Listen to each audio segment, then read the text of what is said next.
The Crimson Tower Hotel was the perfect destination for couples seeking a romantic getaway. That's what Sarah and Michael, newlyweds, thought when they booked the presidential suite on the 6th floor. What they didn't know was that the luxury of room 666 hid a story of horror that repeated itself with every new guest. At first, everything was perfect. The panoramic view of the city, the comfort of the king-size bed, the jacuzzi. But soon, small details began to surface. A strange smell, almost imperceptible, like something burnt. Scratching sounds coming from inside the walls, and the constant sensation of being watched. Sarah began having nightmares on the very first night. She dreamed of shadowy figures with glowing red eyes crawling through the room. She would wake up drenched in cold sweat, while Michael remained sound asleep beside her. She tried to convince herself it was just the stress of the honeymoon, but the dreams became more vivid with each passing night. Michael, naturally skeptical, tried to calm her down, until he too started hearing the voices. Whispers that seemed to come from inside the pillow, calling their names, and the temperature in the room dropped drastically. Even with the heater on, the air conditioner was off, but the cold seeped into their bones. On the second night, Sarah woke up to a scream. Michael was standing in the middle of the room, eyes glazed over, murmuring incomprehensible phrases in a language she didn't recognize. His words were guttural, almost animalistic. He turned to her, and his face was twisted in a pure expression of hatred. It wasn't Michael, it was something else, something that had taken over him.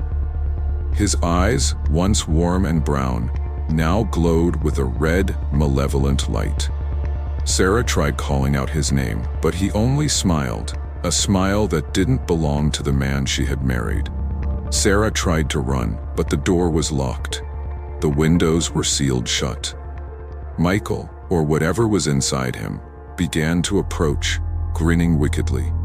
She saw the marks on his arms, deep scratches that hadn't been there before. Fresh blood dripped from the wounds, staining the luxurious carpet. And then she understood. The previous guests, they hadn't checked out. They had become part of the room. The voices she heard weren't coming from nowhere. They were the souls trapped inside, trying to warn her. But it was already too late. Michael got closer, his movements now inhuman, like his bones had broken and reassembled the wrong way. He spoke, but his voice was a blend of many. Men and women, young and old, all speaking in unison. You will never leave. No one leaves room 666. Sarah ran into the bathroom and locked the door, but she knew it wouldn't help. She could hear Michael outside, scratching the wood with his nails, which now seemed to have grown into claws. The sound was deafening, like nails on a chalkboard, but amplified 1,000 times. She looked into the bathroom mirror and screamed. It wasn't just her reflection. There were others, dozens of people, all staring at her with empty eyes and mouths open in silent screams. They were the previous guests, trapped forever in room 666. The bathroom door creaked open on its own. Michael was there, but he was no longer alone. Shadowy figures surrounded him, all with the same glowing red eyes and grotesque smiles. They moved like smoke, but Sarah could feel their physical presence, heavy and suffocating. "Join us, Sarah," Michael said, his voice now completely distorted. "You'll love it here. We're a family, an eternal family." The shadowy figures moved in closer, and Sarah felt cold hands touch her skin, pulling her out of the bathroom. She fought, screamed, begged, but there was no escape. The entities dragged her back into the main room, where the wall mirror now showed not a reflection, but a portal to a dark, endless place. That was where the souls remained, locked in eternal torment. The last thing Sarah heard was her own voice joining the chorus of whispers that now echoed through the room.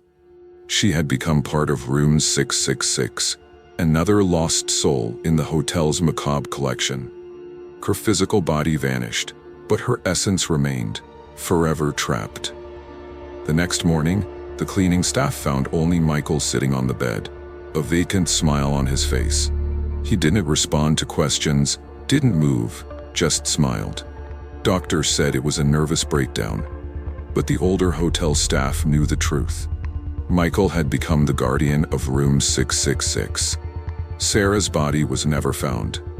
Police investigated, but there was no evidence of a crime. Michael was committed to a psychiatric institution where he remains to this day, always smiling, always whispering about room 666 and how Sarah is waiting for new friends.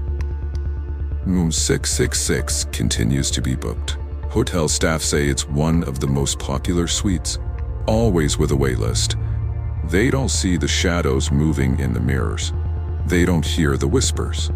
But the new guests, they will hear, and then they will see, and room 666 will welcome them for an eternal stay. And if you ever find yourself at the Crimson Tower Hotel, and they offer you room 666 at a special discount, remember, some places are cheap for a reason, and some checkouts never happen.